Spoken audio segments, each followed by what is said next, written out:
I met this girl 22 at the time, while I 30 meters at the time, was working in a national park, and she was a housekeeper on a work visa. We instantly hit it off, and within a month we were in a relationship. We even had a solid long-distance arrangement, where we would visit each other on recreational visas in our respective off-seasons. I'd spend a few months in Romania or meet her at some vacation destination, then she'd spend a few months in the States. This went on for about 2 years, and eventually the conversation came up with her family about possibly moving her to the States permanently. Romania never really recovered from the Ceausescu regime, and political/economic corruption makes life pretty unpleasant for a lot of people. Her marrying and moving to the US meant that her mom wouldn't have to worry about her daughter having a good life.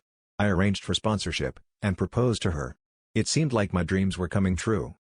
Then, about a month after she's all settled in, I get a message from her best friend back home. What followed were a year's worth of screenshots wherein she bragged about conning me into paying for her residency, while she cheated on me with 8 different men.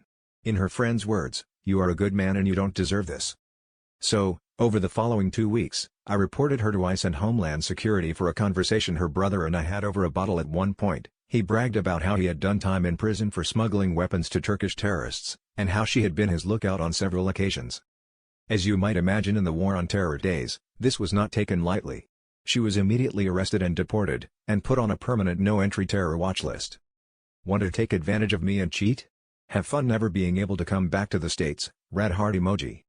Edit: to address potential misinformation on my part, I'm not very well versed in European sociopolitics, so I was under the impression that her past along with her brother's would result in as much difficulty as it did here.